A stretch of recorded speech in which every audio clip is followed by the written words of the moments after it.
Ibadah ini berlangsung di dalam nama Allah Bapa, nama anaknya Yesus Kristus, dan nama Roh Kudus pencipta langit dan bumi. Amin. Akulah terang dunia, barang siapa mengikut aku, ia tidak akan berjalan dalam kegelapan, melainkan ia akan mempunyai terang hidup. Marilah kita melanjutkan dengan respon jemaat. Ya Tuhan, terangilah jalanku yang gelap, supaya aku tidak tersesat. Kita berdoa. Bapa yang Maha Kasih, terima kasih sudah menerangi kehidupan kami, sehingga kami tidak lagi sekedar hidup, tetapi mengerti bagaimana caranya kami hidup, agar setiap jejak yang kami tinggalkan itu terbaca jelas oleh orang-orang yang mengenal dan melihat kami. Biarlah senantiasa kami berdiam di dalam terang Tuhan, supaya lewat keberadaan kami pun sekitar kami boleh menemukan terang yang sesungguhnya. Dan keseluruhan jalannya peribadatan kami pagi ini, kami serahkan dalam kontrol dan kendali Tuhan saja. Haleluya. Amin. Teman-teman diundang untuk duduk kembali.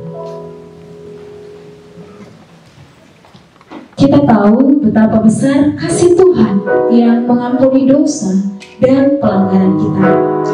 Mari kita berterima kasih karena Tuhan selalu memulihkan kita lewat pengampunannya yang besar.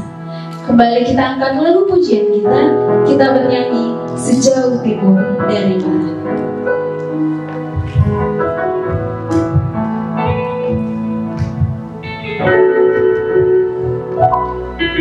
Sejauh timur dari barat, Engkau membuang dosaku.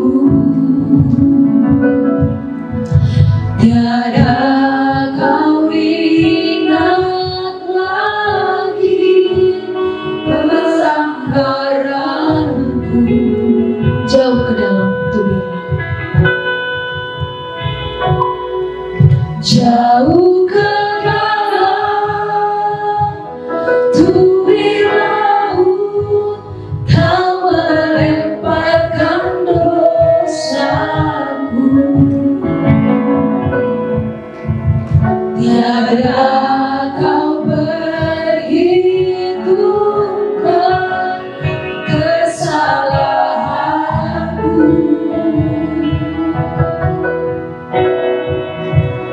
Betapa besar kasih pengampunanmu, Tuhan. Tak kau pandang hati yang hancur. Ku berterima kasih, ku berterima kasih kepadamu ya Tuhan.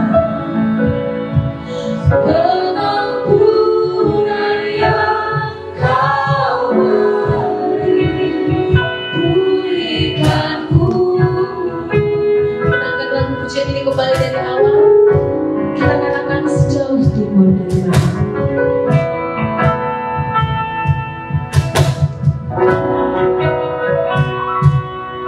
Sejauh timur dari barat,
menundukkan kepala dan merendahkan hati untuk mengakui segala dosa kita di hadapan Tuhan, ikutilah doa ini di dalam hati saudara. Ya Tuhan yang Maha Tahu, aku sering berusaha menutupi segala dosa dan pelanggaran yang telah kuperbuat dari hadapan sesamaku, bahkan dari hadapan-Mu. Aku tahu ya Bapa, Engkau adalah Tuhan yang Maha Tahu. Bagaimanapun aku berusaha menutupi segala dosa dan pelanggaran yang telah aku perbuat, tidak akan ada yang tersembunyi bagi-Mu. Engkaulah Tuhan yang mengasihiku, namun aku kerap tidak mengasihi-Mu, bahkan lari dari hadirat-Mu. Ketika Engkau memanggilku, aku justru tidak mendengarnya, karena dosa yang telah kuperbuat menghalangi hadirat-Mu masuk ke dalam hidupku. Karena kesibukan yang kulakukan, aku lupa bahwa ada penyertaan-Mu di dalam kehidupan. Aku terlalu egois dan bebal. Aku selalu membenarkan apa yang sebenarnya jahat di hadapan-Mu. Aku sering merasa lebih benar dan lebih hebat daripada orang lain. Iri hati dan prasangka buruk yang ada dalam hatiku justru malah melukai hati orang lain. Oleh karena itu ya Bapa, kiranya Engkau sudi mengampuni segala dosa dan pelanggaran yang telah kuperbuat. Mari silakan saudara berdoa secara pribadi. Sebutkanlah setiap dosa dan pelanggaran yang telah saudara lakukan berdasarkan kebenaran firman Tuhan yang tertulis dalam 1 Yohanes pasal 1 ayat 9. Barang siapa mengaku dosanya di hadapan Tuhan, Allah setia dan adil akan membenarkan dan menguduskan orang itu. Dengan kerendahan hati saudara, akuilah setiap dosa dan kesalahanmu di hadapan Tuhan.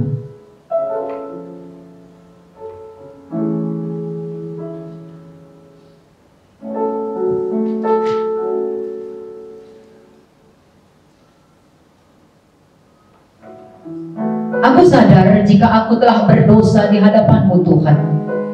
Kiranya Engkau mengampuniku menurut kasih setia-Mu. Hapuskanlah segala dosa dan pelanggaranku ya Tuhan, dan ubahkanlah hidupku menjadi baru, hidup seturut dengan kehendak-Mu. Amin.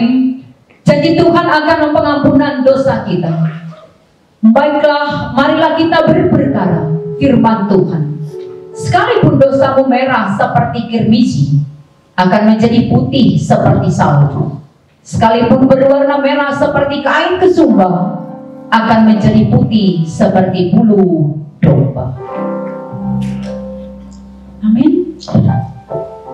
Mengingat kebaikan Tuhan kepada kita, tentu seringkali kita merasa tidak layak. Namun, di luar dari segala kelemahan kita, Tuhan mau nyatakan betapa berharganya kita di mata Tuhan. Bahkan kita disebut sebagai biji matanya. Marilah kita bersyukur atas kebaikan Tuhan dalam kehidupan kita. Kita bernyanyi kasih setia.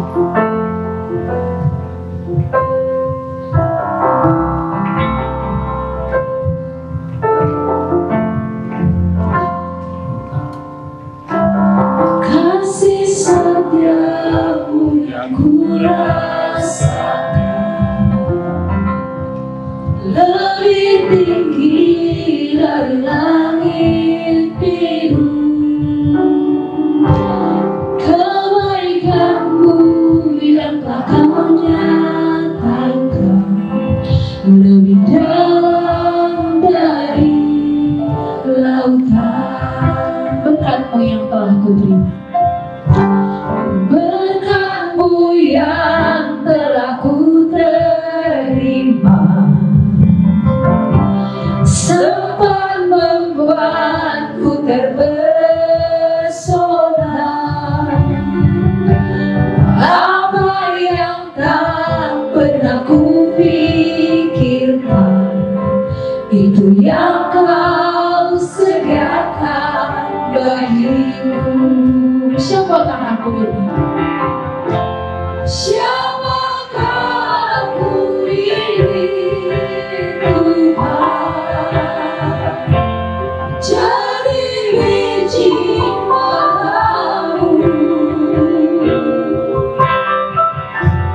dengan apa ku balas Tuhan selain puji dan sembah. Mari kita angkat lagu pujian ini, kita katakan berkat-Mu yang telah kuberi. Apa yang telah ku terima sempat membuatku terpesona. Apa yang tak pernah ku pikirkan, itu yang Kau sediakan bagiku. Oh, siapakah aku ini, Tuhan? Jadi biji matamu, dengan apa ku balas Tuhan selain puji dan sembah.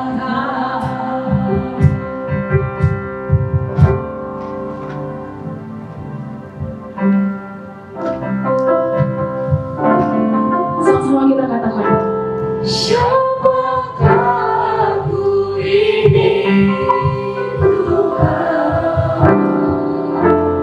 Jadi biji matamu, biji matamu, dengan apakah ku balas Tuhan selain puji dan sembah. Siapakah aku ini, Tuhan? Jadi biji matamu, dengan apa ku balas Tuhan selain puji dan sembah. Selain puji dan sembah, selain puji dan sembah. Kita bangkit berdiri dan bersama dengan saudara seiman di seluruh dunia ini, marilah kita mengucapkan pengakuan iman rasuli. Aku percaya kepada Allah, Bapa yang Maha Kuasa, Khalik langit dan bumi, dan kepada Yesus Kristus, Anaknya yang tunggal Tuhan kita, yang dikandung dari Roh Kudus, lahir dari anak darah Maria, yang menderita sengsara di bawah pemerintahan Pontius Pilatus, disalibkan, mati dan dikuburkan, turun ke dalam kerajaan maut. Pada hari yang ketiga, bangkit pula dari antara orang mati, naik ke sorga, duduk di sebelah kanan Allah, Bapa yang Maha Kuasa. Dan dari sana Ia akan datang untuk menghakimi orang yang hidup dan yang mati. Aku percaya kepada Roh Kudus, gereja yang kudus dan am, persekutuan orang kudus, pengampunan dosa, kebangkitan tubuh, dan hidup yang kekal. Amin. Teman-teman dipersilakan untuk duduk kembali. Mari kita kembali menyiapkan hati kita untuk menerima terangan daripada Tuhan. Kita bernyanyi firman-Mu pelita bagi kakiku.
sisiku, dan takkan ku takut asal kau di dekatku, besertaku selamanya.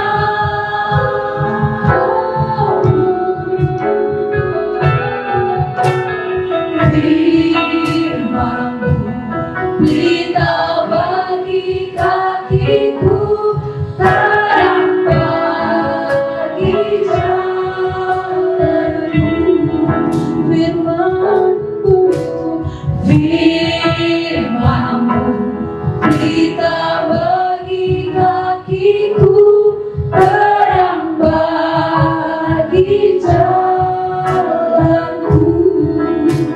Waktu ku bimbang, waktu ku bimbang dan hilang jalanku, tetaplah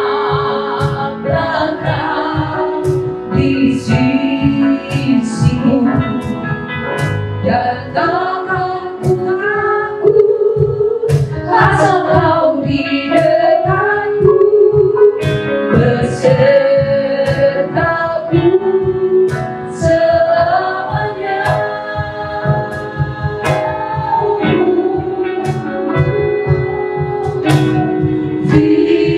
Firman-Mu pelita bagi kakiku, terang bagi jalanku. Selanjutnya kita akan melakukan pembacaan nats pembimbing pada minggu ini. Kita akan membaca secara responsoria dari Matius 17 ayat 2, nanti dilanjutkan dengan Mazmur 84 ayat 6 hingga ayat 8.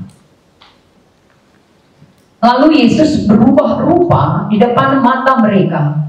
Wajahnya bercahaya seperti matahari, dan pakaiannya menjadi putih, bersinar seperti terang.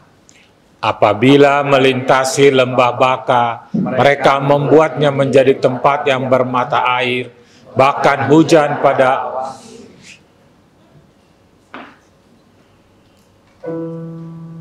mereka.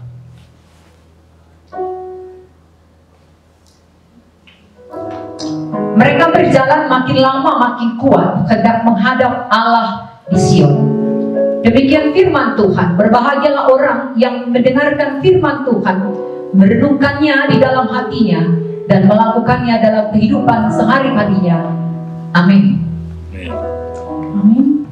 Kita akan menaikkan doa dan permohonan kita melalui doa syafaat.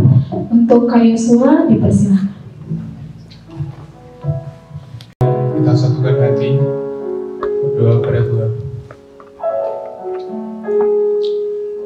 Allah Bapa kami yang bertahta di kerajaan surga, kami bersyukur Bapa atas hari Minggu ini Bapa. Kau telah mengumpulkan kami semua anak-anakmu di tempat ini Bapa. Pada pagi hari ini Bapa, anak-anakmu sudah bersyafaat Bapa untuk PMK Telyu Bapa. Kiranya Kau berkati PMK Telyu Telkom University ini Bapa, untuk menjadi berkat untuk Telkom University, untuk menjadi teladan juga Bapa untuk semua orang di Telkom University Bapa. Kiranya semua yang berpelayanan di dalamnya Bapa, Kau berikan kekuatan selalu untuk melayani-Mu Yesus. Kau berikan kesabaran Bapa untuk menghadapi semua permasalahan hidupnya Bapa. Dan juga Bapa kami berdoa untuk para pembina PMK Bapa, Pak Jaspar, Pak Kris dan Pendeta Bapa. Kau berikan mereka kesehatan selalu Bapa. Kau berikan mereka kekuatan dalam mendampingi kami selama ini Bapa. Kau juga Bapa berikan kekuatan Bapa dalam mereka berpelayanan Bapa. Kau berkati keluarga mereka juga Bapa. Kau berkati pelayanan mereka di manapun mereka berada. Dan juga Bapa, kami berdoa untuk mahasiswa Telkom University. Kiranya kami semua dapat senantiasa mengingat-Mu dimanapun kami bekerja Bapa. Kami dapat bekerja seturut dengan kehendak-Mu. Kami tidak mengeluh Bapa. Kami tidak bersungut-sungut Bapa. Kami bekerja hanya untuk memuliakan nama-Mu Bapa. Juga untuk keluarga kami Bapa. Kiranya Bapa, Kau berikan kesehatan selalu Bapa. Dan bagi ada yang merasa kehilangan Bapa, Kau kuatkan Bapa. Kau berikan Roh Kudus-Mu Bapa untuk kehiburan untuk kami semua Bapa. Kau berkati ekonomi keluarga-keluarga kami Bapa. Kau Kau berkati juga Bapa untuk pendidikan keluarga kami Bapa, karir orang tua kami Bapa, dan juga Bapa kami berdoa juga untuk dosen yang mengajar kami semua Yesus. Kau berkati Bapa, kiranya semua dosen kami dapat mengajar kami dengan baik Bapa. Dosen kami dapat menjadi berkat Bapa untuk semuanya Bapa. Dan juga Bapa, kami berdoa untuk para mahasiswa yang sedang skripsi Bapa. Kau berkati mereka dalam menjalankan skripsi Bapa. Kau berikan mereka keteguhan Bapa. Jangan sampai mereka membuat melenceng Bapa. Kau teguhkan selalu. Juga Bapa, kami berdoa juga untuk mahasiswa yang sedang kerja praktik Bapa. Kiranya Kau berikan mereka berkat Bapa, untuk mereka menjadi berkat dimanapun mereka berpelayanan Bapa, dimanapun mereka bekerja Bapa. Dan Kau berikan yang terbaik juga Bapa untuk para mahasiswa yang bekerja praktik Bapa. Dan terakhir Bapa, kami berdoa untuk tanah air kami Indonesia Bapa. Kiranya Kau berkati Bapa, Bapak Presiden, sampai ke para pemimpin-pemimpin yang ada di daerah Bapa. Kiranya Kau berikan kekuatan Bapa, Kau berikan integritas Bapa kepada para pemimpin kami Bapa, dan untuk para menteri Bapa. Kiranya Kau berikan kekuatan untuk mereka menjalankan tugas mereka Bapa dengan baik Bapa. Dan Bapa, kami berdoa untuk pembicara kami pada siang hari ini Bapa. Kiranya apa yang Ia sampaikan seturut dengan kehendak-Mu dan menjadi berkat bagi kita semua Bapa. Bapa, kami berdoa untuk para pelayan yang ada di atas mimbar maupun di belakang Bapa. Kau berikan mereka kekuatan selalu Bapa dalam berpelayanan PMK dan dimanapun juga Bapa. Kiranya Bapa, kami berpelayanan untuk kehendak-Mu Bapa dan bukan untuk ego kami Bapa. Cabut Bapa roh-roh ego dari kami Bapa. Kiranya Roh Kudus menggantikan kami Bapa di dalam nama Yesus Bapa. Ya Bapa, dosa kepada dari kami Bapa dalam nama Kristus Bapa. Kami berdoa dan mengucap syukur. Amin. Amin.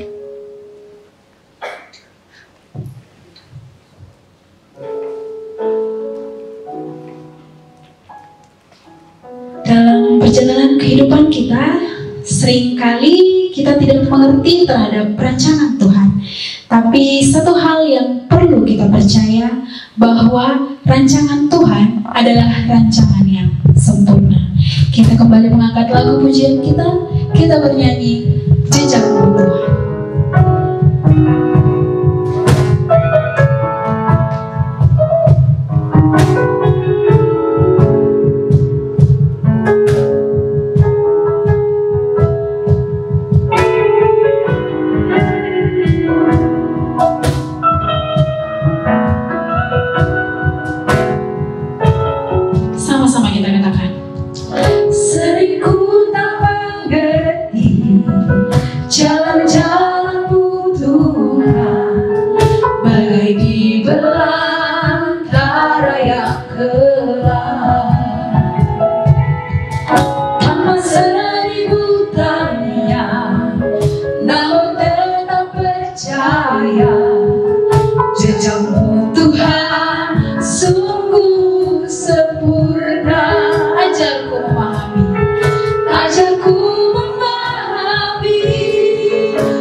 Tuhan yang mau kita bahas terkait dengan series iman ya, iman series dibuat oleh pengurus tentang ada terang dalam jalan yang gelap, terambil dari Yohanes 1 ayat 4 dan 5. Sebentar dulu sebagai pendahuluan. Saudara ini malam mati semua, kita tidur, ya lampu mati semua. Tiba-tiba seperti tadi di National Building, itu kan peristiwa di Gunung Tabor. Wajah Yesus tiba-tiba berubah, tiba-tiba angin putih kayak cahaya, lampu sorot. Kira-kira kalian seperti apa sikapnya? Ini tiba-tiba kita tidur nih, atau lagi dulu lah, lagi katakan kita di gunung, karena peristiwa itu Gunung Tabor. Bagi yang pernah ke sana, apa? Menurut ada sudah pernah sana, itu apa yang diminta oleh Petrus terwujud sekarang. Ada satu gereja, 3 benarannya. Kan Petrus bilang, Tuhan, udahlah di sini aja, mau nggak kubangunkan 3 kemah, 1 untuk kau, 1 untuk Elia, 1 untuk Musa. Kamu gitu kan? Ayo pertanyaan saya, kira-kira seperti apa sikapmu?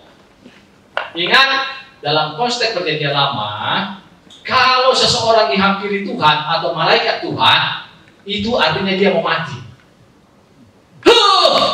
Kan gembala ketika datang oleh mereka, itu tidak laku. Kenapa?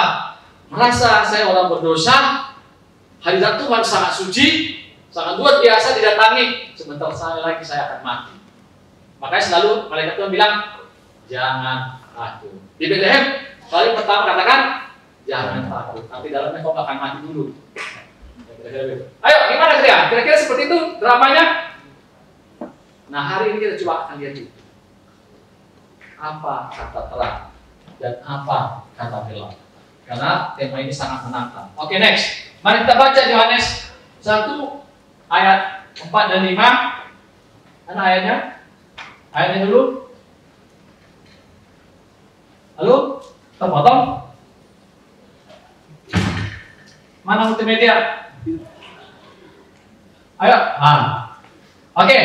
Kita baca ya. Yohanes 1 ayat 4 dan 5. 1, 2, 3. Dalam Dia ada hidup, dan hidup itu adalah terang manusia. Terang itu bercahaya di dalam kegelapan, dan kegelapan itu tidak menguasainya. Ini adalah surat yang ditulis oleh Yohanes. Oke, next. Akan saya bagikan pada kesempatan ini. Apa kira-kira arti gelap atau kegelapan itu? Dan yang kedua nanti, apa kira sisi terang itu? Dan yang terakhir nanti, terang dalam gelap seperti tema kita. Apa maknanya dan implementasinya dalam kehidupan kita sekarang ini? Oke, next. Tadi sudah, next ini. Nah, ini sedikit sebagai pengantar. Injil Yohanes ditulis oleh Yohanes. Ya, salah satu daripada rasul. Yang lebih terkenal sebenarnya tulisan dia adalah kitab Wahyu. Karena kitab Wahyu itu ditulis ketika dia dibuang ke Pulau Patmos. Patmos itu sekarang miliknya Yunani. Satu malam kalau naik kapal menyeberang dari Turki. Nah, menurut tradisi kuburannya ada di kota Efesus di Turki. Nah, itu sedikit saya foto. Itu adalah pembicara yang saya juga di sini. Pak Dr. Effendi Hasibuan.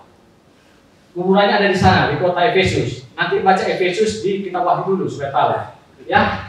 Jadi ini ditulis oleh Yohanes bin Zebedeus di Asia Kecil atau Turki. Tahunnya kira-kira antara tahun 60 sampai 100 Masehi. Ada yang mengatakan 40 sampai 140.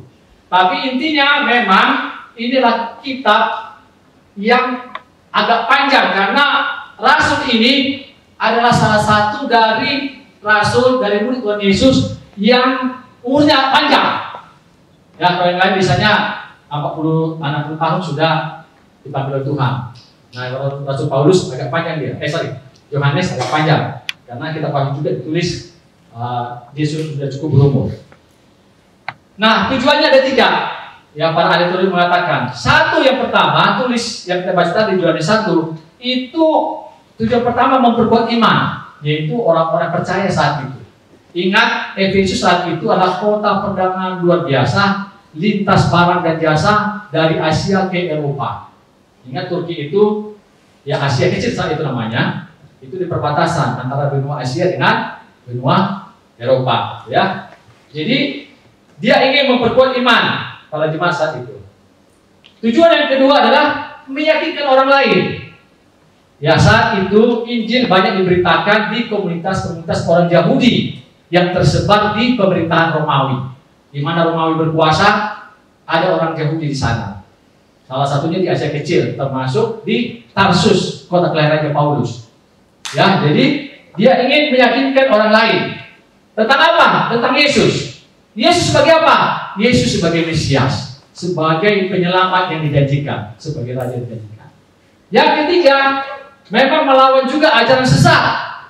Karena ajaran sesat saat itu banyak sekali, khususnya ada dua dari dalam sendiri. Ingat, saat itu banyak orang Yahudi juga yang jadi jemaat. Tapi bagi orang Yahudi timbul pertentangan. Kayaknya dari sejarahnya ini nggak benar Yesus sebagai Mesias. Apalagi orang Yahudi yang belum percaya Yesus, yang belum Kristen saat itu juga menjadi tujuan daripada kitab ini, supaya mereka dilawan ajaran sesatnya, ya. Dan salah satu saat itu di jemaat itu juga muncul konflik internal karena pengaruh dari Yerusalem. Kita tahu sebelum Yesus lahir ada Yohanes Pembaptis. Sudah lebih duluan banyak murid-muridnya Yohanes Pembaptis.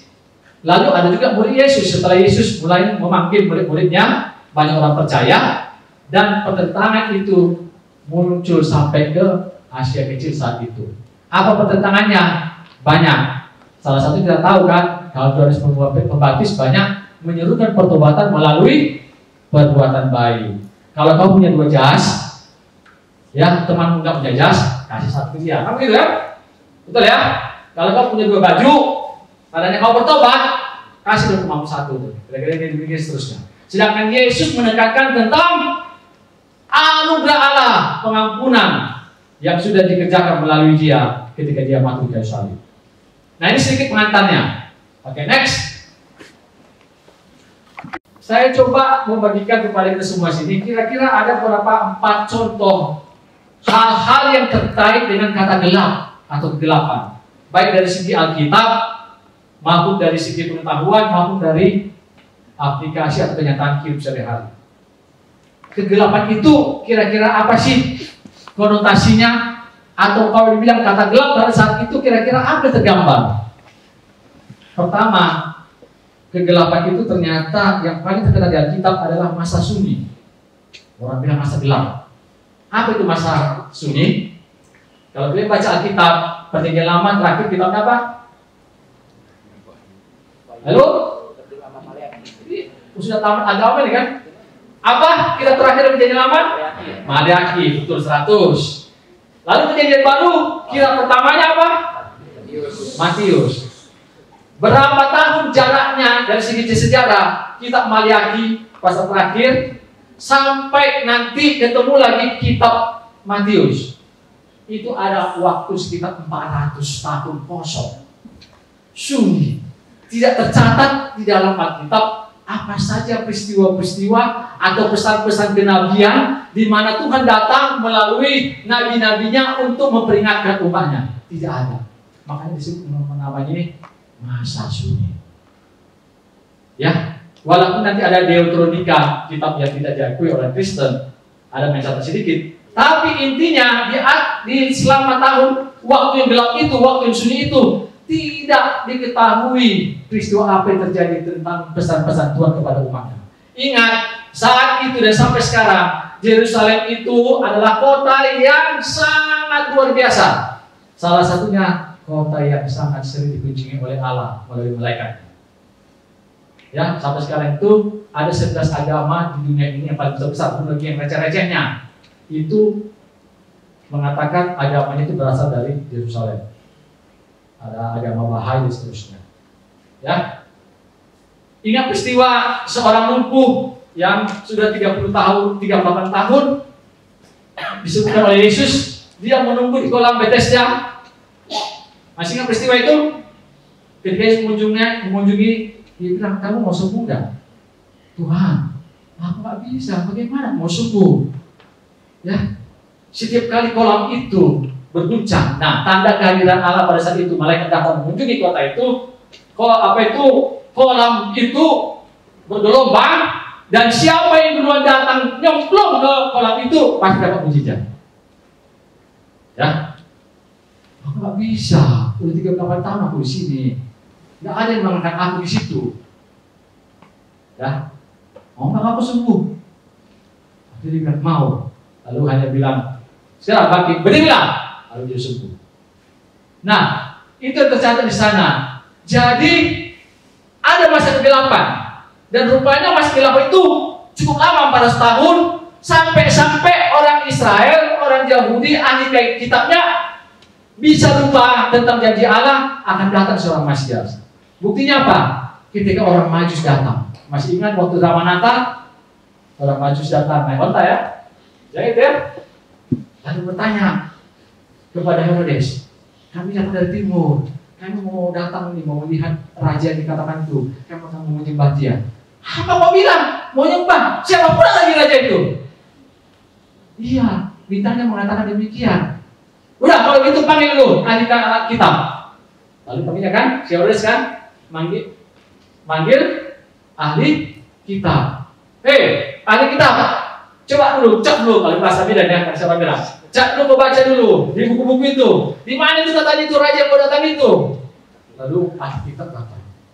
Oh iya, Tuanku, ternyata betul di kitab pengat Mika dikatakan, hai Efrata, kau bukanlah satu-satunya kota yang kecil di Judea dan seterusnya. Di sini Tuanku Raja akan datang di Bethlehem di Efrata. Tapi itu kan nggak siap umatnya menerima kehadiran Yesus saat itu. Lupa karena 400 tahun sudah tidak ada pesan-pesan kenabian.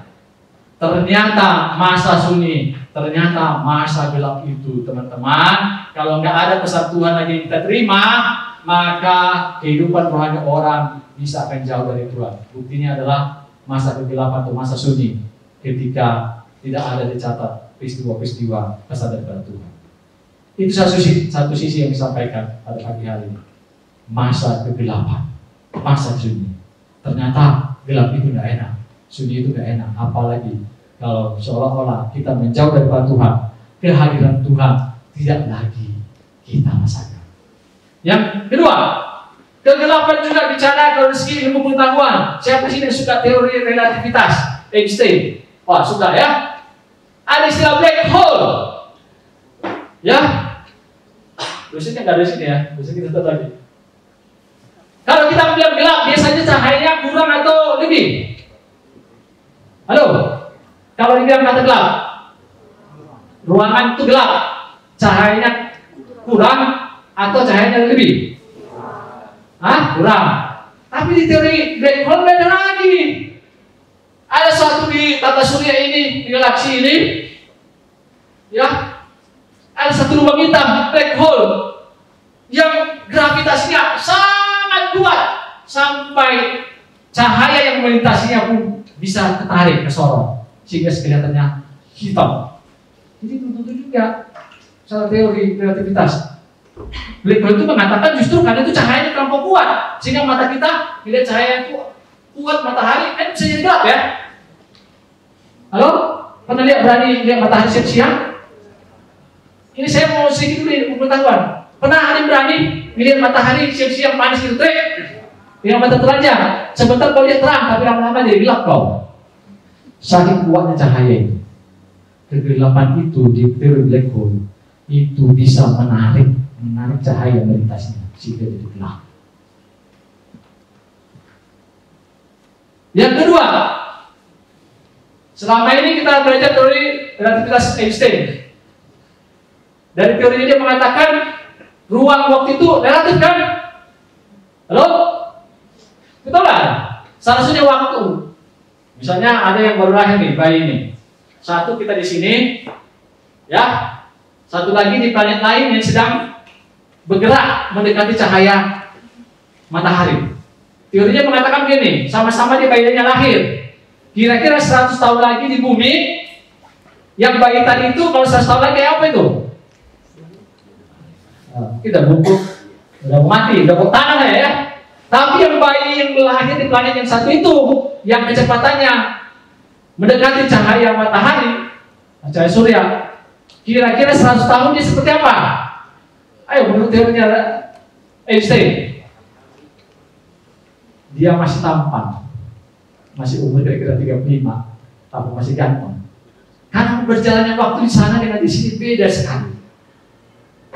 Ya, teori relativitas. Waktu beda sekali. Nah, ini salah satu hasil yang dipotret melalui kerjasama 8 teleskop di 5 benua dan seterusnya. Saya ingin mengatakan kegelapan itu di teorinya di para ilmuwan juga sesuatu menakutkan sampai sekarang. Salah satu tokoh ini rajin membicarakan ini yang naik kursi roda yang gini itu dia masih ingat? Siapa namanya? Siapa? Stephen Hawking. Ya, masih misteri. Ternyata kegelapan itu nggak bisa juga mereka pecahkan. Sesuatu yang menakutkan. Karena itu bukan rumus bisa bahwa pusat gravitasi di black hole itu bisa membelokkan sinar. Seolah-olah sinar itu dia sedot gitu. Dia selalu gelap. Yang ini dibaca di Alkitab. Kegelapan itu ternyata konotasinya dekat dengan perbudakan, pembuangan. Yang pertama, berapa tahun orang Israel menjadi budak di Mesir? Ayo yang sudah lulus di agama. Hah? Halo? 430 tahun. Walaupun awalnya dipicu migrasi sukarela, Yakub dan keluarganya 70 orang. Ya, makanya di Rafidin ada yang tuliskan pohon korma, diperkirakan 70 pohon. Migrasi ke Mesir dipicu oleh ketidakadanya makanan gandum lagi di tanah Kanaan, di mana mereka tinggal. Saking asinnya tanah Mesir itu, ya waktu nanti ceritanya tentang Yusuf dan segala macam, mereka jadi keenakan, lama-kelamaan beranak pinak, tapi rajanya Firaun berganti menjadi raja yang kejam, mereka jadi budak selama 430 tahun. Banyak kisah pilu di situ. Kalau baca sedikit nonton film-filmnya, betapa mereka ditindas, zaman kegelapan, perbudakan, jauh daripada Tuhan. Bahkan hanya untuk menghapuskan pengaruh Mesir, Tuhan harus melakukan sesuatu yang luar biasa supaya orang Israel mengakui Dia sebagai Tuhan yang bisa membebaskan mereka dari perbudakan. Yang kedua, gambar ini ada Daniel, ada singa-singa yang kelaparan, ada malaikat. Itu peristiwa ketika orang Yehuda, orang Israel dibuang ke Babel. Singkat cerita, Raja Darius itu diperdaya oleh pembantunya sehingga Daniel harus dijebak, karena Daniel itu 3 kali sehari tetap dia berdoa kepada Allahnya di kamarnya di atas yang menuju ke Yerusalem. Dan singkat cerita, dia terpaksa Raja Darius merelakan dia dihukum, dimasukkan ke gua. Halo? Singa. Singanya singa kenyang atau lapar? Yang disiapkan oleh pembantu Raja Darius itu adalah singa yang sangat lapar. Ya, dengan harapan begitu dia dicampakkan ke gua itu, singa itu hanya dalam beberapa detik akan memakan daripada Daniel. Tapi apa yang terjadi? Ya, ini kan sedih ini. Sudah di pembuangan, jauh dari Yerusalem.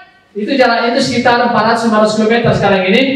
Ya, Iran itu, dari situ dia sudah jauh dibuang, difitnah lagi, bahkan dihukum lagi, masuk kepada gua singa. Tapi Alkitab menceritakan malaikat Tuhan hadir, dia menutup mulut para singa itu, sehingga singanya hanya goyang-goyang ekor-ekornya, ya. Tadinya lapar, sekarang seolah-olah kenyang, ya. Cium bau Daniel, cium baunya seperti bau yang lain gitu, yang membuat dia tidak bergairah untuk makan darah, ya, makan daging, ya.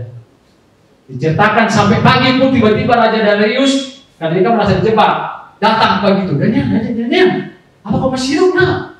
Bagaimana Allahmu yang kau sembah itu bisa tak membebaskan kau dari singa-singa ini? Ya Rajaku, seperti yang kau lihat, aku tidak apa-apa. Allah yang kau sembah itu sanggup menemani aku di gua sendiri. Dalam kegelapan, dalam hukuman, Tuhan juga bisa hadir. Ya, tidak dibiarkan. Walaupun ada 100 singa mengelilingi engkau, ya, sudah siap untuk menyantap. Tapi kalau Tuhan hadir, singanya itu merasa geli-geli aja, mungkin akan bercanda-canda dengan engkau. Karena Tuhan yang hadir dalam posisi. Yang berikutnya masih ingat ini relief yang ada di tulis susah. Gambar tiang gantungan. Masih ingat peristiwa di kitab Esther tentang Esther dan Mordekai? Ada satu tokoh namanya Haman. Wah, apa nama Haman sih tadi? Ini soal kegelapan juga. Haman singkat cerita ingin membunuh semua orang Yahudi di Puri Susan, di daerah Persia saat itu, kerajaan yang sangat berkuasa, karena orang Yahudi dibuang di sana. Ya, lalu dia membuat siasat. Dia siapkan dia gantungan karena dia bersihkan sama Mordekai. Mordekai tidak mau tunduk pada dia, menyapa pun tidak, apalagi menghormati. Ya gitu kan?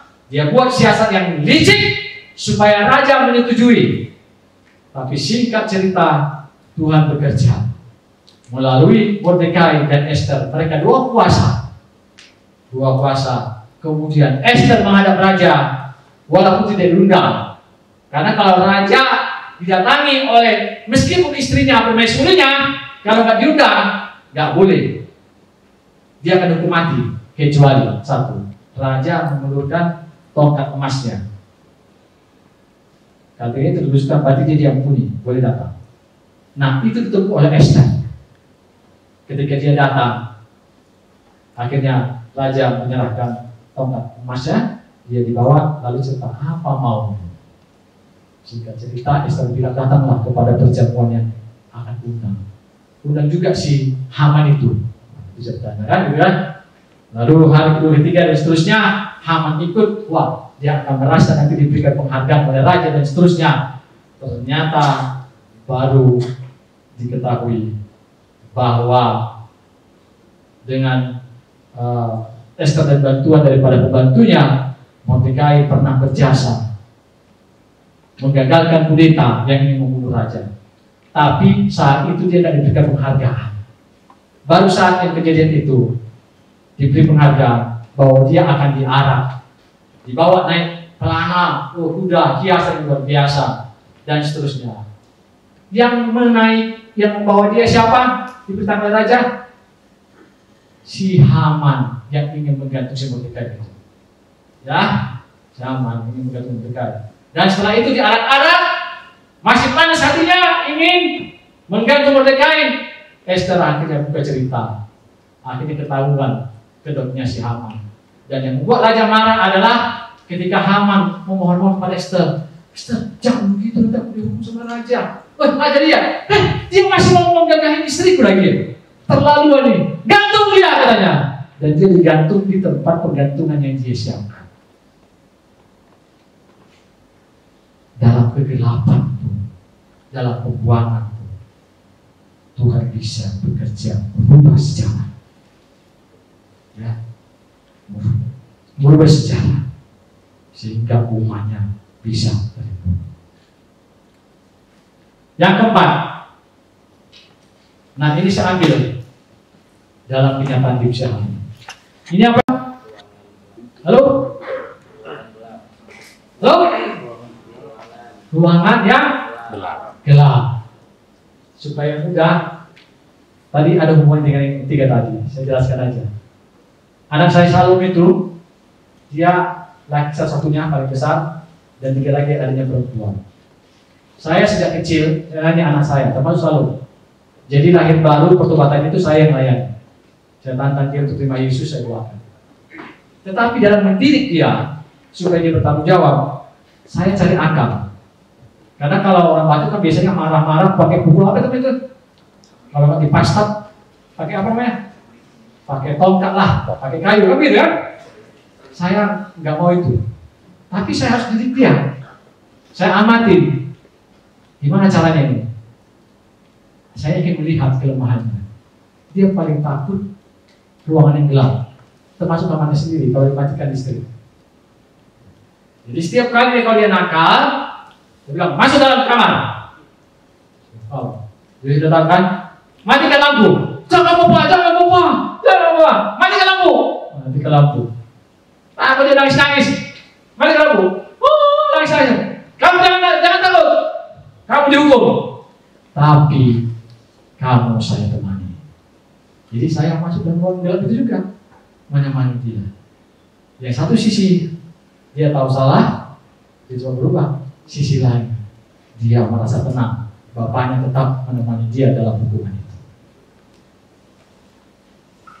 Kegelapan juga seperti itu. Tapi ada unsur pendidikan. Ya. Pertanyaan saya, siapa di sini yang masih takut dengan ruang gelap? Jujur. Siapa di sini yang kamar kosnya nggak boleh mati lampunya? Masih ada ya? Itu ya nanti saya akan berdoa nanti di akhir rekomendasi saya. Kan salah satu manifestasi ketakutan kita dalam dunia ini. Kalau kegelapan aja mau masih takut, apalagi dari perjalanan hidupmu ini yang ke depan ini. Oke, bagian yang kedua.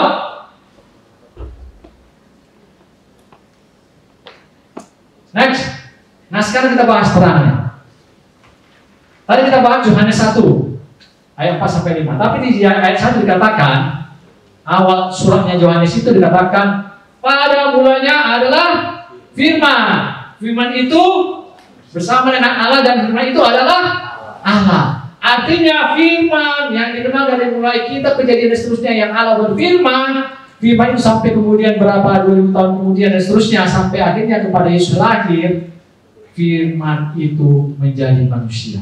Tidak lagi hanya sekedar firman atau melalui nabi-nabi atau perantara, tapi firman itu hadir di dalam diri Tuhan Yesus. Firman menjadi manusia dalam Yesus Kristus. Saya minta satu orang, tolong baca Yohanes 1 ayat 13-14. Ayo, yang lagi, ayo coba. Ayo, Yohanes 1 silakan deh. Udah baca.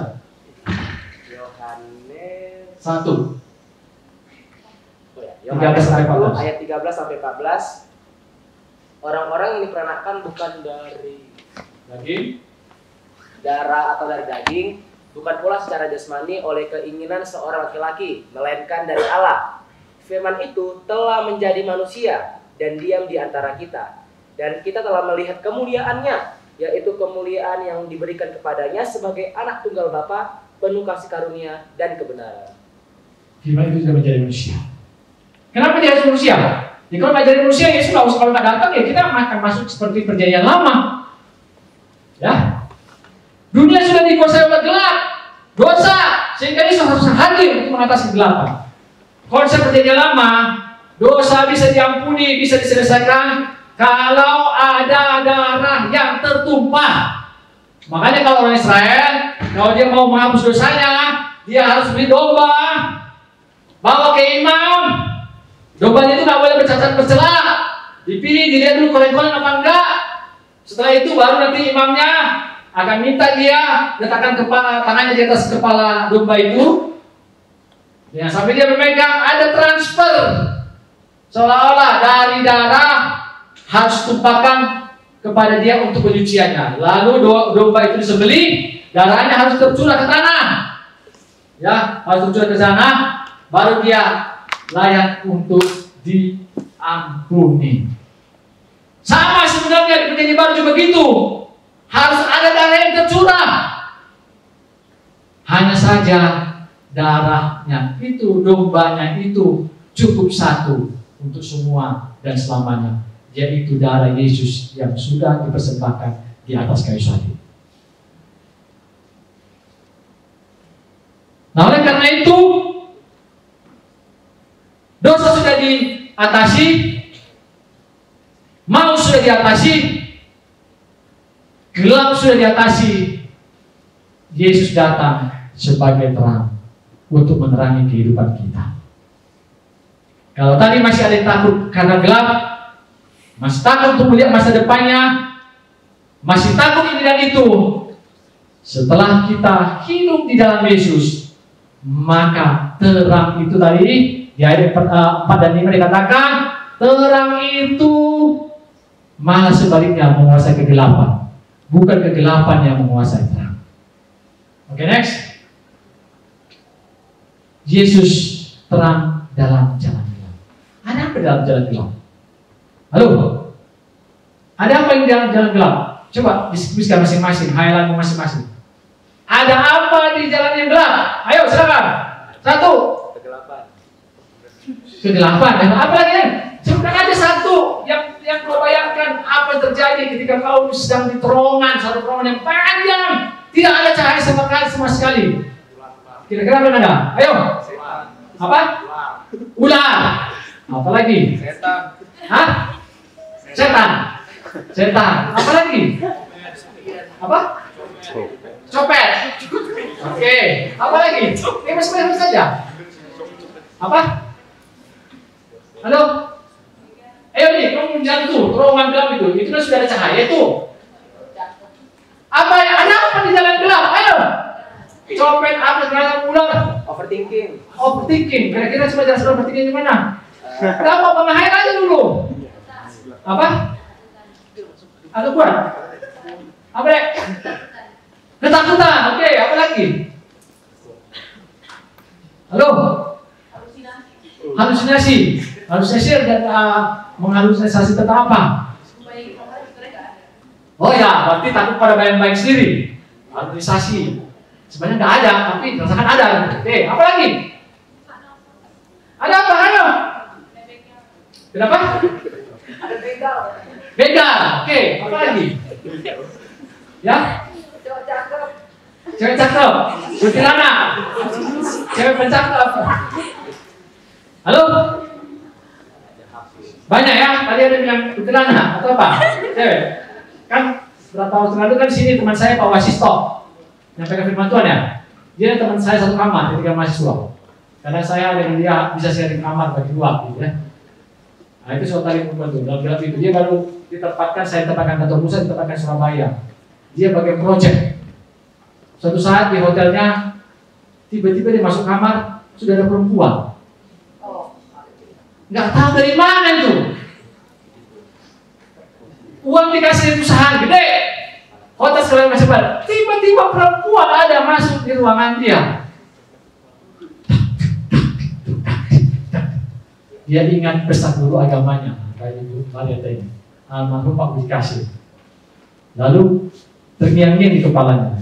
Lalu dia tanya perempuan itu, nah, kamu mau nggak saya ceritain satu cerita? Apa Pak? Mau dong Pak. Saya punya cerita. Ada seorang sahabat saya. Siapa Pak? Namanya Yesus. Gimana ceritanya? Jadi begini, ada seorang perempuan Samaria ketemu dengan Yesus di satu sumur pada siang bolong yang tidak sesuai dengan tradisi saat itu. Lalu dia bilang, kalau kamu minum dari sumur ini, kamu akan haus lagi. Tapi kalau kamu minum dari air yang kuberikan, kamu tidak akan haus lagi. Lalu hal yang sama saya tanya kepada kamu, kamu mau nggak air itu? Aduh, Bapak pendeta ya.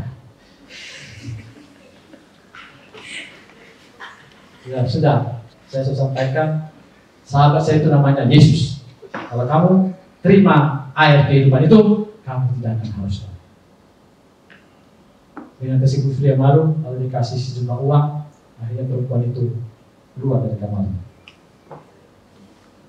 Itu semua tadi saya tes, semuanya itu menunjukkan ketakutan, menunjukkan tidak ada masa depan, menunjukkan sesuatu yang gelap untuk menuju ke sana, ketiadaan tidak berdaya, ya, takut kepada bayang-bayang, madesu, bukan madece, tahu madesu ya? Tahu? Masa depan suram, ya. Semua konsultasi itu tidak ada satu pun yang saya bilang tadi. Malah saya senang menari-nari di dalam jalan gelap. Tidak ada satu tadi, tidak ada. Itu menunjukkan bagaimana kita kalau dalam sesuatu yang lorong gelap, jalan gelap menurut kita, pikiran kita buntu. Rasanya mau ini nggak bisa, mau nangis nggak bisa, mau mundur sudah telat, kejepit. Apa yang saya harus lakukan?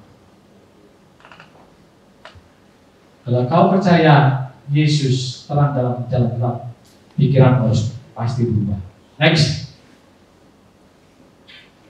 Tadi sebagian dari respon saudara kita dari Mazmur 84 dikatakan lembah baka.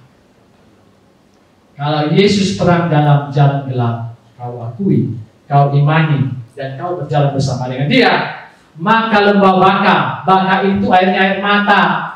Lembah air mata sampai sekarang itu ada di sana, di daerah Palestina sana. Saya cek tadi YouTube-nya, akan ketemu. Dulu saya pernah nonton ya.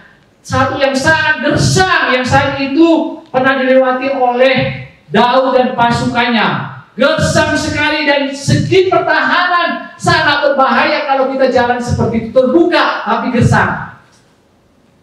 Kita akan dihabisi oleh musuh. Lembah baka. Kalau kau hidup di dalam Yesus sebagai terang, bisa Tuhan ubahkan jadi lembah mata air. Lembah air mata Tuhan ubahkan menjadi lembah mata air. Ya, nggak bisa kalau ngalah. Suatu saat kita harus lewati lembah itu, nggak bisa. Dan Tuhan tidak mengangkat lembah itu. Bisa lebih, supaya hidupmu anakku mulus-mulus saja. Kau angkat lagi di lembah ini. Silakanlah kau jalan sekarang di lembah yang terang. Enggak bisa juga. Itu tetap harus kita lewati. Itu tetap harus ada. Tetapi kalau kau bersama dengan Yesus, lembah air mata itu bisa Tuhan ubahkan menjadi lembah mata air. Kau lagi bukan jadi sumber air mata, tapi kau jadi sumber mata air bagi orang lain di sekelilingmu. Tapi kan, kau harus berjalan bersama Yesus sebagai terang. Yang berikutnya, ada kuasa, ada kekuatan baru. Tadi kan kita baca kan di Mazmur 84. Ia seperti apa? Orang yang berjalan makin lama makin kuat. Tidak masuk di akal. Kenapa orang berjalan makin lama makin kuat? Biasanya orang berjalan makin lama makin halo, makin lama orang jalan makin kuat gitu. Hah? Biasanya makin letoy, makin lemah, makin capek. Tapi di Mazmur katakan malah sebaliknya. Coba satu orang cewek saya minta baca Yohanes 1:12. Ayo cewek. Yohanes 1:12. Sudah? Nah, Yohanes 1. Ya. Coba Yohanes 1:12. Yohanes 1:12. Tetapi semua orang yang menerimanya diberi kuasa supaya menjadi anak-anak Allah, yaitu mereka yang percaya dalam namanya. Kalau kau menerima Yesus sebagai terang, maka kau akan memiliki kuasa. Saya akan sampaikan ini, teman-teman semua, ada semua. Jadi milik Yesus itu tidak hanya nanti senang di surga. Tidak, rugi dari Kristen kalau hanya menunggu surga saja. Salah besar. Hari ini pun kau berjalan dengan Yesus dengan penuh kuasa. Camkan itu.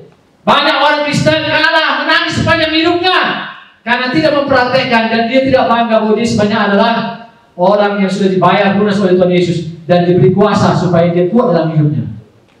Ya, nanti saya mau berdoa ya, bagi masih takut pada gelap ya. Ya, kita berjalan dengan Tuhan saat ini kita dengan sukacita.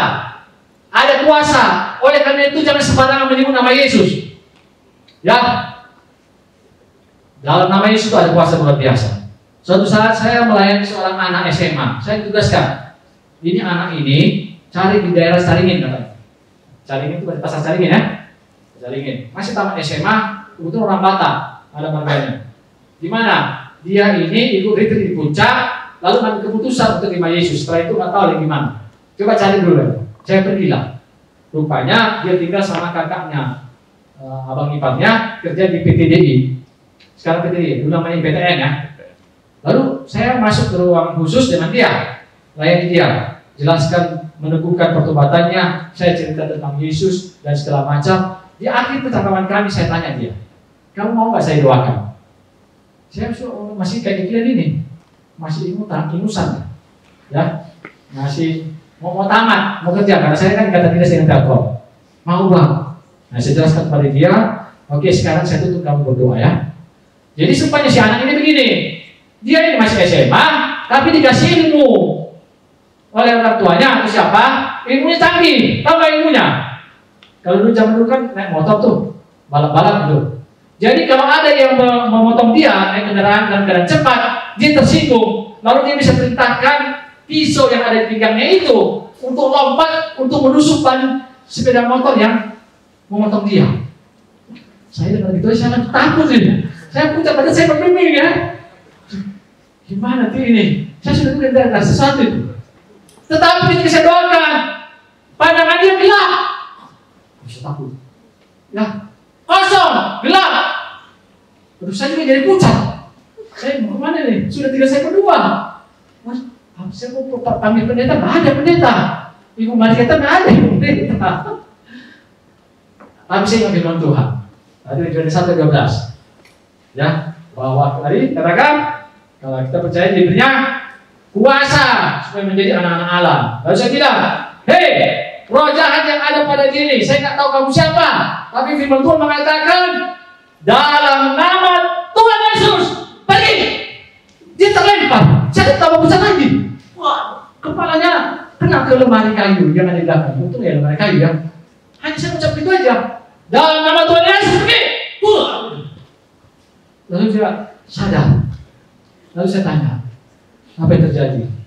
Dia ditangkap karena menyegelap dan macam. Akhirnya dia menangis. Saya tuntun untuk lagi penungguhan untuk mau sungguh-sungguh di dalam Yesus. Ingat, kita punya kuasa. Ya, jadi jangan sembarangan hidupmu. Halo, setuju tidak? Jadi kalau mau takut, dalam nama Yesus.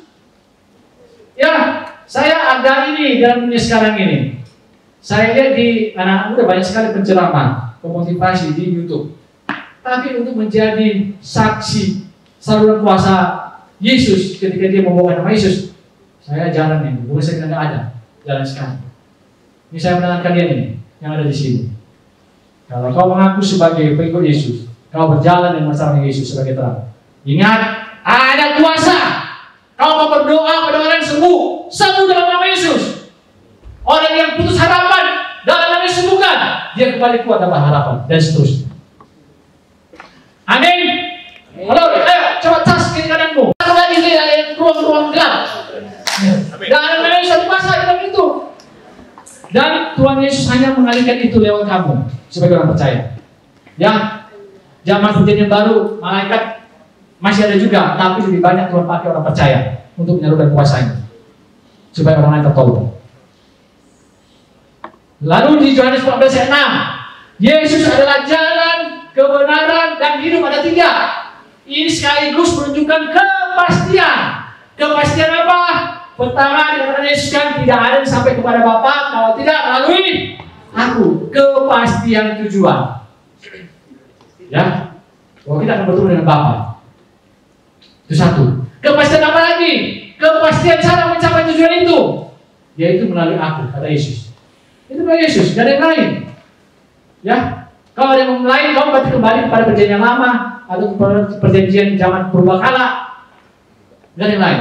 Semuanya pasti kalau kau bersama dengan Yesus. Dan yang terakhir, kepastian kekekalan. Berapa menit lagi? 5. Oke. Kepastian kekekalan. Semuanya pasti. Oleh karena itu, jangan lagi takut di sini. Pulang dari sini, hidupkan. Boleh. Atau matikan cahayanya juga. Jangan takut. Yesus ada di sini. Amin. Oke. Bagian terakhir. Kalau Yesus sudah hadir sebagai terang, Yesus akan menggendong kamu. Katakan, Yesus menggendong kamu.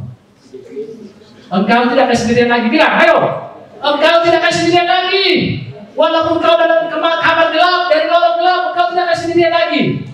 Yesus menggendongmu. Saya tutup ini dengan cerita ini. Nanti silakan lihat di Facebook atau di mana pun. Kisah ini cerita yang sangat populer. Lukisan ini namanya footprint, jejak kaki. Ditulis oleh Margareta bersama dengan pacarnya waktu itu namanya Papa. Ini menggambarkan kehidupan kita.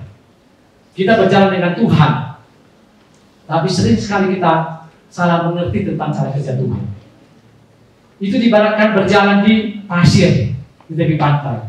Ada jejak kaki kita, ada jejak kaki Tuhan. 2 pasang jejak kaki. Tapi suatu saat dalam perjalanan hidup kita, apalagi saat kita merasa gelap, merasa putus asa, kita lihat jejak kakinya tinggal 1, bukan lagi 2. Lalu kita menuduh Tuhan meninggalkan kita. Tuhan, kau di mana dalam pergumulan? Karena kita salah menduga. Supaya tidak berlama-lama, saya bacakan bunyi puisinya dia dalam bahasa Indonesia.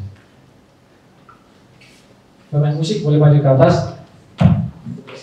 Saya bacakan ya. Saya nggak jago puisi, tapi saya bisa membacakannya. Jejak kaki. Suatu malam, aku bermimpi. Aku berjalan di tepi pantai dengan Tuhan. Di bentangan langit gelap, tampak kilasan-kilasan adegan hidupku. Di tiap adegan, aku melihat 2 pasang jejak kaki di pasir. 1 pasang jejak kakiku, yang lain jejak kaki Tuhan. Ketika adegan terakhir terlintas di depanku, aku menengok kembali pada jejak kaki di pasir. Di situ hanya ada 1 pasang jejak. Aku mengingat kembali bahwa itu adalah bagian yang tersulit dan paling menyedihkan dalam hidupku. Hal ini mengganggu perasaanku. Maka aku bertanya kepada Tuhan tentang keheranan itu. Tuhan, Engkau berkata, ketika aku berketetapan mengikut Engkau, Engkau akan berjalan dan berbicara dengan aku sepanjang jalan. Namun ternyata pada masa yang paling sulit dalam hidupku, hanya ada 1 pasang jejak. Aku tidak mengerti mengapa justru pada saat aku sangat membutuhkan Engkau, Engkau meninggalkan aku. Tuhan berbisik, anakku yang kukasihi,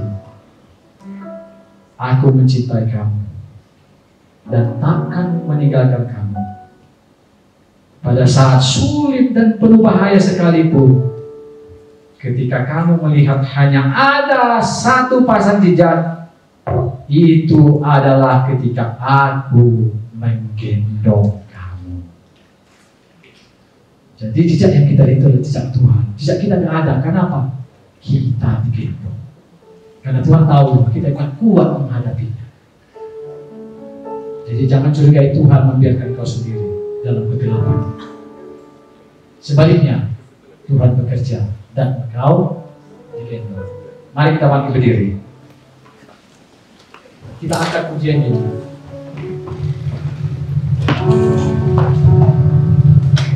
Tanyakan lagunya.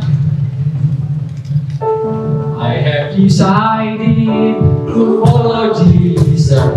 I have decided to follow Jesus. I have decided to follow Jesus.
Semuanya duduk kepala dalam sikap berdoa.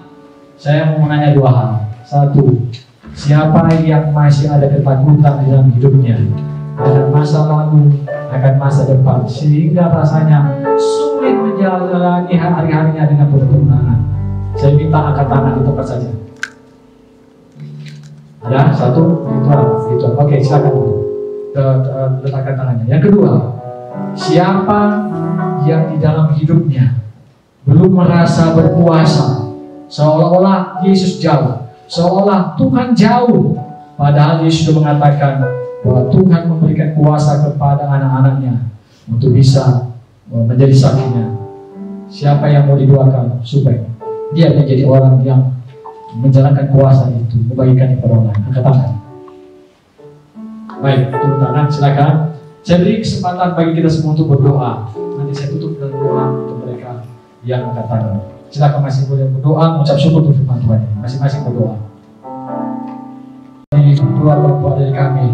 Satu, mereka yang masih ketakutan di dalam kehidupannya, yang mungkin juga berjuang sering gagal atau melihat sesuatu kesurangan di masa depannya. Kami berdoa di dalam nama Tuhan Yesus, nyatakan diri kepada mereka.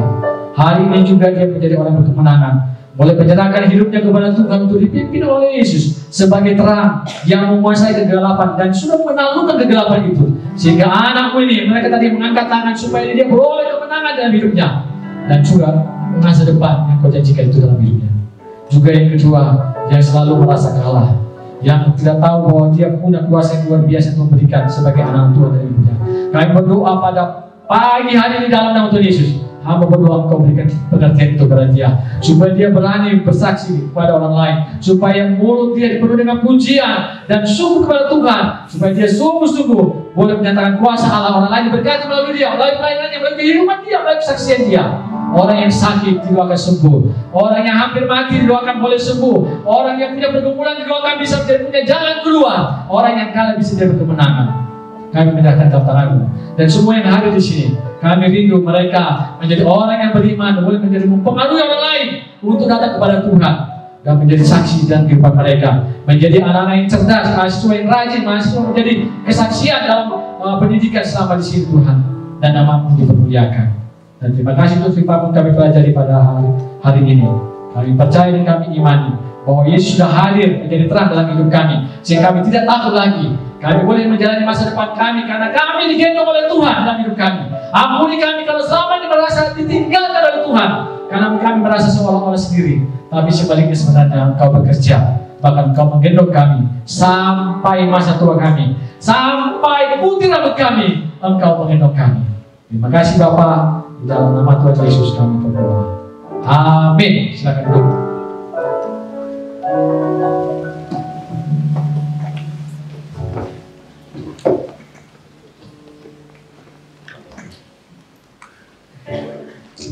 Amin. Sungguh luar biasa khotbah yang mengingatkan kita untuk semakin dekat kepada Tuhan, karena lewat terangnya lah kita dituntun dan diberi kekuatan. Selanjutnya kita akan mendengarkan kesaksian yang disampaikan oleh Abraham. Untuk Abraham kami persilakan.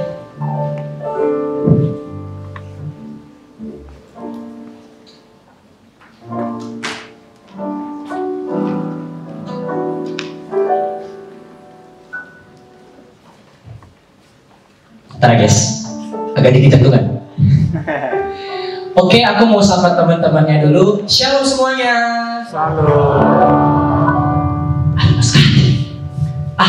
Sekali lagi dong. Shalom teman-teman. Oke, aku udah mempersiapkan kesaksian ini. Aku menamai kesaksian ini itu AB Rotu Bandung. Karena kenapa? Penuntunan Tuhan itu luar biasa. Aku cerita sedikit. Jadi sebenarnya jujur, aku nggak ada kepikiran dulu ke Telkom. Memang aku udah lulus di Telkom itu di JPA pertama September 2003 di tanggal 17. Sekitar tanggal itulah. Nah, tapi tetap fokus di UTBK dan kedinasan saat itu. Nah, jadi aku belajar keras sih, dapat dibilang lumayan, tapi mungkin nggak sekeras yang lain gitu. Nah, aku belajar UTBK. Nah, walaupun ya pertama pilihanku ITB, tapi aku tahu kesempatanku kecil. Jadi aku udah berharap di pilihan ketiga sebenarnya. Karena katanya dari website itu lulus gitu. Nah, keluarlah hasil UTBK aku. Itu aku lagi ada ngantar bapak itu ke 50. Kalau teman-teman tahu kota 50 di Sumatera Utara, ada kerjaan di sana. Jadi aku yang ngantar menjadi supir sampai ke 50 saat itu. Nah, tiba-tiba ditelepon tuh sama adik, halo bang, UTBK udah keluar nih bang. Oh iya, nanti abang cek karena masih di jalan. Udah adik cek, abang nggak lulus. Lagi ngerin mobil gitu, nggak lulus. Langsung overthinking. Ya gimana ya Tuhan ya? Aku udah belajar nih, aku udah capek-capek belajar dan lain-lain, tapi nggak lulus. Tapi saat itu aku nggak terlalu menghirauin. Kenapa? Karena bapak udah terlambat. Jadi aku ngegas lagi sampai ke 50. Nah, jadi saat itu sebenarnya mau mandiri. Tapi setelah dipikir-pikir lagi, di Medan itu memang sebuah kota entrepreneur. Jadi untuk komputer itu belum terlalu seapa di Jawa, karena Jawa itu kunci. Jadi aku sampai ke Jawa itu karena pengen komputer saat itu. Ya juga pengen merantau aja sih sebenarnya, biar sekali-sekali ingin merasakan mandiri itu bagaimana. Jadi disitulah akhirnya aku memutuskan untuk pergi ke Telkom.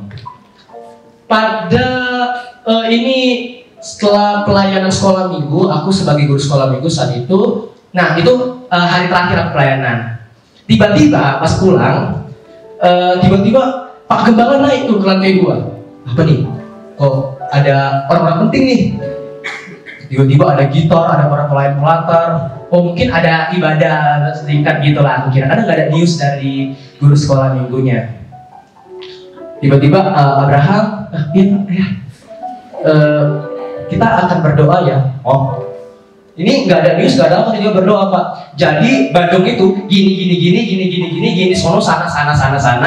Ya intinya teman-teman tahu lah ya bagaimana. Mungkin yang di Sumatera tahu Bandung itu katanya pedoman pergaulan seperti ini, yang orang-orangnya seperti ini dan lain-lain.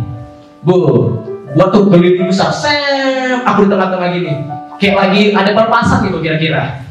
Dikelilingi gitu, ditumpangkan tangan dalam nama Tuhan Yesus. Aku sih ya follow ya, karena memang itu sebuah berkat teman-teman. Didoakan sama teman-teman pelayanan, sama seorang gembala, itu hal yang luar biasa. Tapi memang saat itu kayak rame banget, satu orang didoakan, aku kayak ini doa pelepasan gitu ya Pak ya. Tapi aku saya bersyukur. Dan akhirnya hari keberangkatan itu di bulan Agustus. Nah ini dia. For the first time after 10 years, aku ke bandara lagi. Kalau di kota Medan, Bandara Internasional Kuala Namu ya, Kuala Namu International Airport. Aku masuk. Ke Jawa nih. Nah, baru setelah itu, ini aku belum ngerti kayak diajarin sama bapak juga. Jadi pertama tiketmu nanti ke sono, bagian cek barang, bla. Nah, lakukanlah semua. Turun ke, tahu nggak yang lift untuk keberangkatan ya, yang nggak boleh lagi masuk itu. Hati senang tapi kacau juga. Kota yang tersayang bukan kutinggalkan saat itu. Siapa sih yang gak suka kota Medan? Ada di Gomanya soalnya. Nah, saat itu aku duduk ayahku dari atas, bye bye. Saat itu aku senang sesaat, dan aku duduk di gate 11, aku ingat banget gate 11, aku duduk sendiri, aku berdoa, Tuhan, saat aku nanti pergi merantau, aku cuma ingin satu, biarkanlah aku tetap di jalanmu. Nah, saat itu nunggu 2 jam, entah ngapain, aku keliling-keliling kayak, wih, pesawat Garuda, Lion Air, apa tuh, gak tahu, gak pernah lihat soalnya. Nah, setelah itu terbuka gate-nya.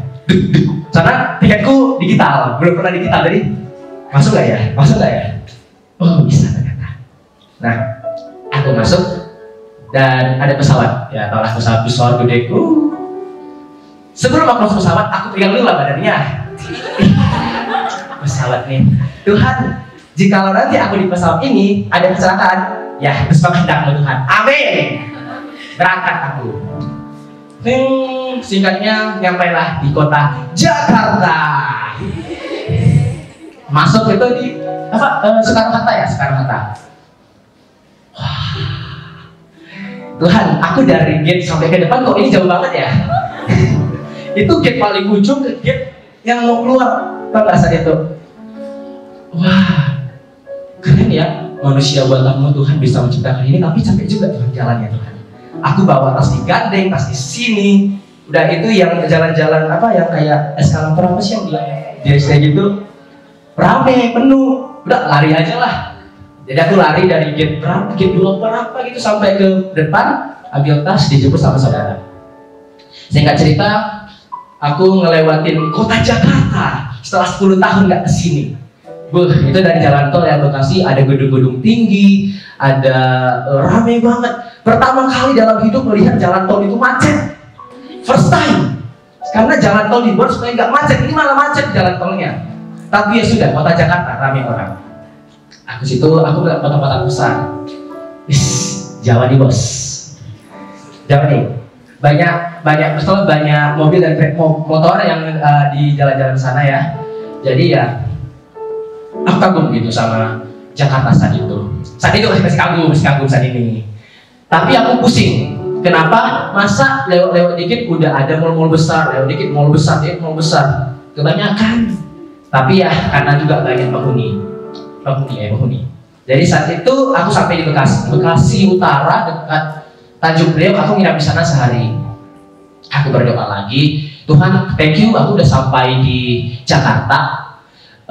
Sekarang aku lagi wait for my mom. Ibuku lagi naik kapal saat itu. Soalnya aku sih naik kapal, tapi kemarin karena ada ujian kedinasan, jadi aku skip naik kapal, aku naik pesawat. Jadi aku sampai, aku makan.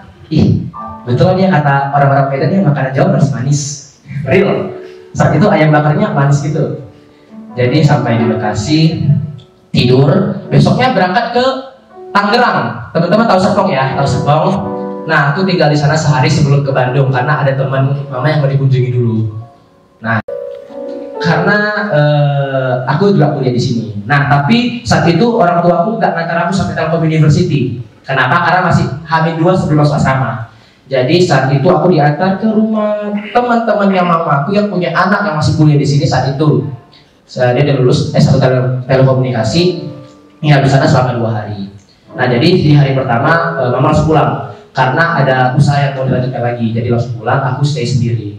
Aku berdoa lagi malam itu, Tuhan, aku udah sampai Bandung. Ya, aku serahkan semua kepadamu. Aku gak tahu kemana aku akan pergi, tapi aku hanya mau satu, aku ingin di jalanmu. Karena rumor-rumor yang dari Medan itu semua termakan gitu loh. Pergaulan yang kayak gini, seperti ini. Nah, saat itu aku tanya, Bang, ada nggak komunitas Kristen yang ada di Telkom University? Oh, ada 2, KMK sama PMK. KMK apa? Katolik, PMK Protestan. Oh, oke. Nah, setelah itu masuklah asrama. First time masuk Telkom, lihat TULT. Modern banget nih university. Ya kan? Lantainya sampai 19, tambah rooftop 20. Aku kuliah di sana nanti. Gitu, aku bilang, Tuhan, aku kuliah di sana, Tuhan, thank you. Masuk asrama, ketemu teman-teman. PKKMB, yang di TUCH, yang ada Bina Rohani kalau nggak salah saat itu ya. Jadi kita ada istirahat gitu. Ada istirahat. Bina Rohani. Ada 4 barisan kalau nggak salah. KMK, PMK, Buddhis, Hindu saat itu. KMK atau PMK ya? Saat itu kan PMK atau KMK ya, karena memang dulu aku sekolahnya itu 12 tahun Katolik, setelah itu campur. Tapi karena nama beda PMK, aku bikin PMK. Kita ikut Bina Rohani, tiba-tiba tuh ada kereta mutar di sini, di rumah kita. Wih, keren nih. Boleh dong. Kalau nggak salah saat itu aku lihat ada Bang Deo sama Bang Willy kan main musik. Aku lupa satu lagi sama siapa tuh, Bang Yosua atau siapa kalau nggak salah ya. Nah, Tuhan aku mau dong join komunitas ini saat itu. Nah, nunggu waktu, aku bersyukur banget. Aku jumpa banyak teman-teman yang luar biasa, guys. Ini di sini Tuhan bekerja. Tuhan bekerja. Aku bisa jumpa orang yang luar biasa. Ada Yosua di sana misalnya. Ada Yosua, ada Petrus, ada Nathan, ada Bang Dijona. Ada Bang Elia juga. Jadi penyertaan Tuhan itu betulan luar biasa. Kenapa? Aku bisa mengatakan dengan tegas, circleku adalah circle yang sehat. Serius. Gak ada teman-temanku yang ya, memang terkadang gak sengaja kayak cakap kotor. Tapi aku, ngomong apa tadi itu? Ya karena aku juga pernah terselip. Ya udah, Tuhan maafkan aku. Nah sampai oprek Natal, aku join. Pasca disuruh Bang Deo, join B. Nah setelah itu sampai sekarang ini aku dapat berdiri di sini teman-teman. Ini udah time up sebenarnya, jadi aku percepat. Jadi aku mau kasih satu ayat bagi teman-teman. Oh udah lulus agama. Oh iya, karena udah bilang agama. Di sini gak ada Bang Stefanus loh. Aduh. Bang Stefanus lah yang membuka mataku untuk bisa melihat dunia kekristenan secara sejarah. Kami banyak bahas sejarah kekristenan saat itu Bunda.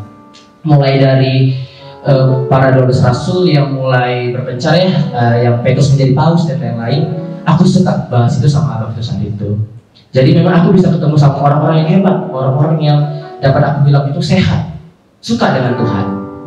Dan hal itu semua aku dapat, yang membuatkan aku tuh ada di satu ayat, itu di 1 Tawarik 3 ayat 1 Tawarik 16 ayat 34. Bersyukurlah kepada Tuhan sebab Ia baik, bahwasanya untuk selama-lamanya kasih setia.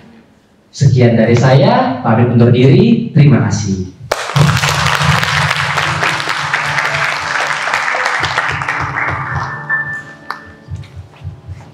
Puji nama Tuhan, terima kasih untuk Abraham yang boleh membagikan kesaksiannya. Mudah-mudahan kesaksiannya boleh bermanfaat untuk kita, untuk meneguhkan pertumbuhan iman kita.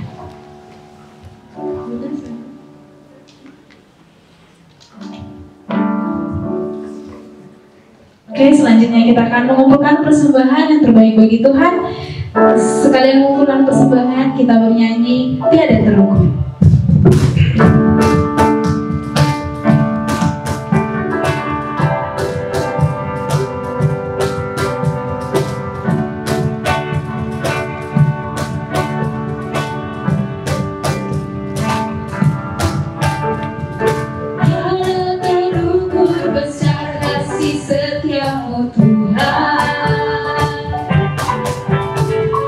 Panjang dan lebarnya melebihi lautan.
Baik, selanjutnya kita akan mendengarkan warta PMK pada minggu ini untuk selamat hari Minggu semua.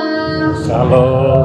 Oke, kali ini aku bakal bacain warta jemaat Minggu 18 Mei 2025. Yang pertama, pada hari Minggu ini tanggal 18 Mei 2025 kita mengadakan ibadah Minggu dengan tema iman dan penderitaan. Ada kekuatan saat aku lemah dari 2 Korintus 12 ayat 9. Dan pada minggu ini jumlah jemaat PMK Telkom University berjumlah 110 orang. Tepuk tangan dong teman-teman. Yang ketiga, minggu depan tanggal 25 Mei 2025 seperti biasa kita akan ibadah minggu masuk jam 10 pagi di Gedung Damar. Yang keempat, minggu depan yang melayani ibadah minggu yaitu PMK EBKAS dan dipersiapkan untuk anggotanya. Yang kelima, bagi jemaat yang belum absensi, kami tidak akan menampilkan QR code-nya, melainkan QR code akan ditampilkan setelah ibadah selesai. Untuk yang keenam, bagi yang mengambil mata kuliah agama, wajib mengikuti ibadah minggu sebagai syarat absensi kehadiran. Yang ketujuh, open recruitment anggota divisi MPV, logistik, serta ketua divisi Danus untuk PMK Pusat. Sehubungan dengan bertambahnya kebutuhan pelayanan dalam persekutuan mahasiswa Kristen, kami memberikan kesempatan pada teman-teman semua untuk mendaftar dan melayani sebagai anggota MPV dan logistik. Kami juga membuka kesempatan bagi teman-teman yang ingin mendaftar menjadi ketua divisi Danus PMK Pusat. Pendaftaran dibuka mulai dari hari ini tanggal 18 Mei 2025 sampai dengan 25 Mei 2025. Pendaftaran dapat diakses melalui scan QR yang ada di layar atau lebih lengkapnya bisa melihat di postingan terbaru di Instagram PMK Telkom University. Yang kedelapan, pada hari Selasa tanggal 20 Mei 2025 jam 6 sampai selesai PMK UPTAS mengadakan ibadah Selasa dengan tema Faith Over Fear dari 2 Timotius 1 ayat 7 bertempat di Aula GSG VIP B. Dengan sukacita kami mengundang teman-teman semua untuk hadir dan meramaikan acara ibadah ini. Yang kesembilan, pada hari Kamis tanggal 22 Mei jam 6 sampai selesai PMK EBKAS mengadakan Movie Night yang dimana termasuk dalam event PMK EBKAS ceria untuk tempatnya School dan akan diberitahukan melalui Instagram PMK EBKAS dan event PMK serta melalui WhatsApp PMK Teliu. Movie Night ini terbuka untuk semua UP, tetapi wajib isi G-formnya karena kuota sangat terbatas. Yang ke-10, warta keuangan akan ditampilkan di slide tersebut. Boleh kita lihat.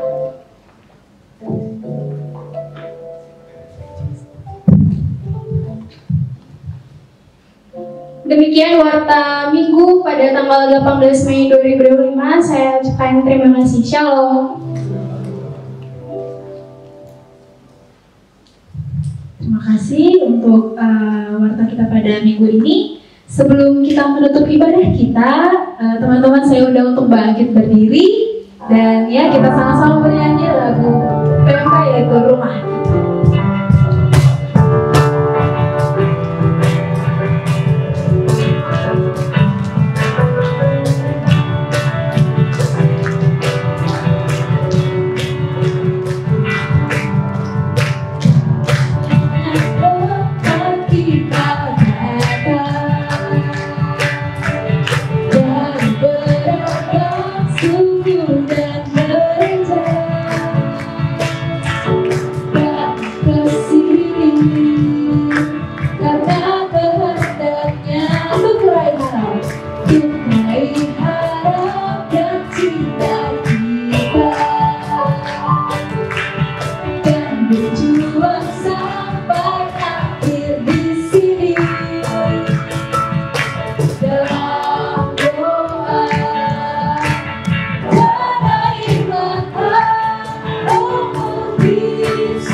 Terima kasih sudah bersedia bekerja sama di rumah kita. Panjang umur, sehat, dan yang terpenting adalah tetap jaga ketulusan hidupmu, ya nak ya. Oke, ada spesial untuk abang meletakkan ini di sini. Ya, nggak seberapa, tapi ini tanda cinta untuk abang, ya. Selamat ulang tahun nak ya. Oke. Pak, kita boleh dengan Pak Jasmar kita rumah tangan kita berdoa untuk dia.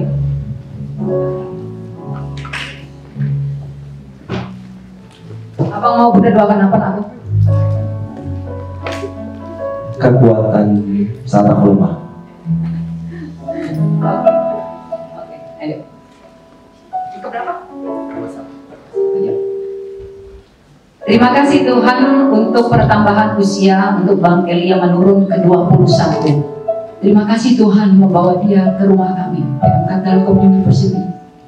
Terima kasih untuk hatimu yang kau taruhkan dalam hatinya dia.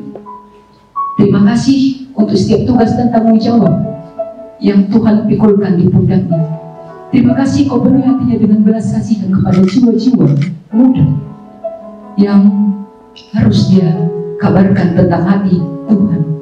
Terima kasih untuk kesetiaannya di tengah-tengah begitu banyak pergumulan dan tantangan di kampus ini, mengangkat benderanya tinggi-tinggi mengikut Tuhan dan menjaga kekudusan hidupnya. Sebuah perjalanan yang pasti tidak mudah Kristus, tetapi hamba percaya Engkau akan selalu ada baginya, memberikan dia kekuatan untuk mendaki gunung yang ada di depan hingga dia berhasil menaklukkan gunung tersebut. Terima kasih untuk perkuliahannya. Terima kasih kalau setiap hari kemanapun dia bergerak, dimanapun dia berdiri, dia boleh meninggalkan jejak yang terbaca jelas oleh siapapun yang melihat dia. Terima kasih Kristus sifat darimu. Engkau taruhkan dalam hatinya sehingga dengan nikmat itu secara khusus dia boleh memberkati rekan sekerjanya pengurus PMK Telkom University, karena sangat tidak mudah untuk berdiri menjadi ketua PMK dengan semua tantangan yang ada, perbedaan karakter dan kepribadian yang ada. Tapi kami percaya Hamba percaya Tuhan, Engkau tidak salah memilih dia menjadi ketua di rumah kami PMK Telkom University. Diberkatilah kondisi kesehatannya, diberkatilah setiap kesehatannya, setiap impian-impiannya, karena impian Tuhanlah yang menjadi impian hatinya. Terima kasih untuk masa depannya, bahkan perjalanannya menemukan seorang yang kelak akan menjadi teman hidupnya. Terima kasih untuk keluarganya nun jauh di sana, dengan doa-doa mereka yang tidak pernah berhenti untuk Bang Elian dan saudaranya di tempat ini. Terima kasih untuk kosannya, terima kasih untuk komunitas di luar Telkom di mana dia boleh berakar, bertumbuh dan menghasilkan buah-buah bagi kemuliaan nama Tuhan.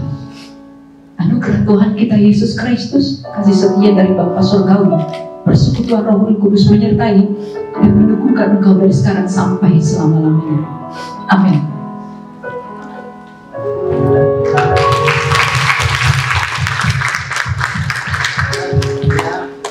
Nanti lah potong kayaknya Bang ya.